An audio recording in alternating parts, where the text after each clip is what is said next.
Automatic enrollment for 401k plans. Explained. It's here and it's staying. How I like to explain automatic enrollment to people is to have them think of it as passive enrollment. All right. Now then, what is required, what is mandated, is that the plan have the automatic enrollment feature in it. This is not a mandated employee contribution, which is why I'm trying to share the thought with people that it's a passive enrollment. What I mean by that is that in the good old days, which means like 3 years ago, all right, you used to only have active enrollment. Yes, the employer had to hand out stuff, but in order for money to be taken out of somebody's paycheck, they had to actively fill out, that white stuff that's from dead trees, that old stuff. Lord. Yeah, paper and pen. Yeah. You used to have to actively fill out an enrollment form, say what was coming out, and then on some kind of checklist somewhere, say what investments it's going into, all right? That is an active enrollment process. All right. So is this like your employer signing you up for a gym membership for your finances?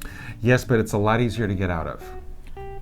It's okay. a lot easier to get out of. All right. Okay. So what happens with automatic enrollment is the plan decides that a certain percent is going to come out of somebody's paycheck when they become eligible. But before that happens, the participant is giving notice that it's going to happen. And it's usually a pre-tax it's usually a pre-tax amount as opposed to Roth, and it's going into a type of investment option that the Department of Labor has said is okay. Plans must implement the automatic enrollment arrangement by the beginning of their 2025 plan year. The arrangement must meet the following requirements. Right. Employees are automatically enrolled to contribute between 3 and 10% of their pay. All right. So the floor is 3%, and you're not supposed to have the automatic amount be more than 10% to begin with. This new rule has not just automatic enrollment, but has automatic escalation.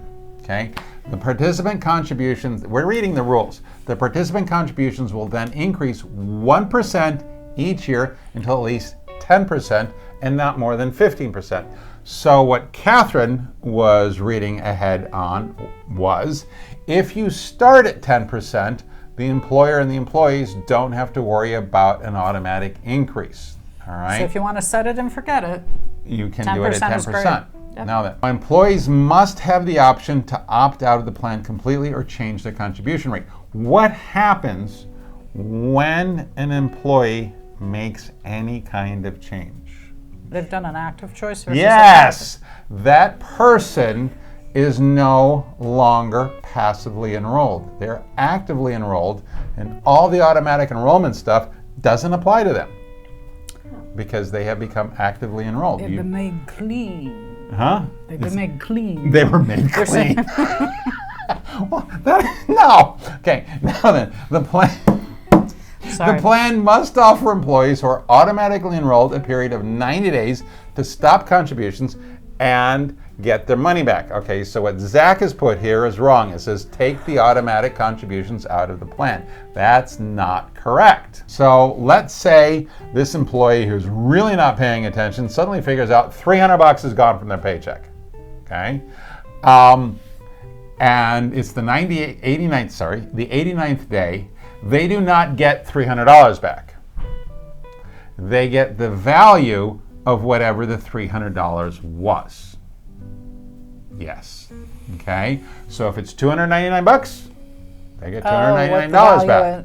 The if it's $301, they get $301. Okay, because the record keeper is not going to make them whole, and the employer is not going to get billed the difference if it's under, and the employer doesn't get to keep the extra if it's over. I know so people do. Attention. The shorthand is to say that the automatic contributions come back. Okay. Well, what happens if they made a match? Okay, that stays in the plan. You lose that because you're taking your deferral out. But to be very specific, you do not get your contributions back. You get the value of your contributions back. So if fees came out, those are gone. Pay attention to what your employer gives you. Okay? So it's kind of like a penalty for not reading your mail.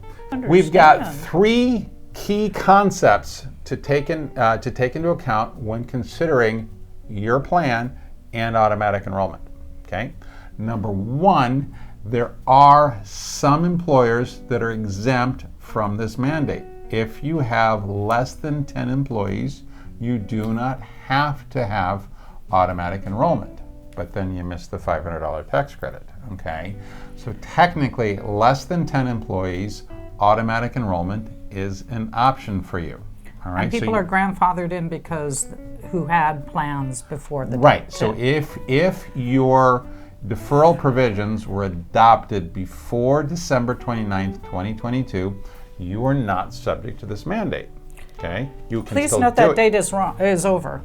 Well, yeah, that's in So the anything past. new, yes. Yeah, anybody new, right? There's no back but to if the you had future if you had a option. 401k plan, okay, you're exempt from this mandate.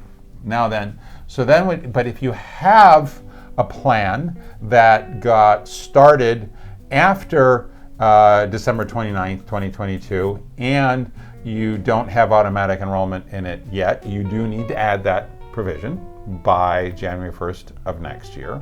And that includes not just automatic enrollment, but the automatic increase, unless you start at 10%. And then the third thing to keep in mind is that these type of arrangements have a slightly better safe harbor option. That's concept number 3, all right? And a safer harbor. A safer harbor? It's a safer harbor, okay? So what you get with a plan with automatic enrollment and automatic escalation is a slightly better match formula for the employer. Okay, an employee has to defer 6% to only get 3.5. All right, that's the minimum. So instead of 5 for 4, you have to do 6 for 3.5. All right, so that's a 0.5% saving on people who are deferring that amount. But you also have a 2-year cliff vesting schedule. There is, whereas with the other type of safe harbor, it's always 100% vested. With this type of safe harbor, you can be 0 vested for the first year. Okay? If you I do. want to learn more about automatic enrollment for your should. plan, check out the link in the description. Thank you very much for watching. You know what to do. Like, subscribe, tell your friends and enemies about us. We want to hear from you. If you've got a specific question, it's sales@hunterbenefits.com. And don't forget to keep those cards and letters coming. Toodaloo.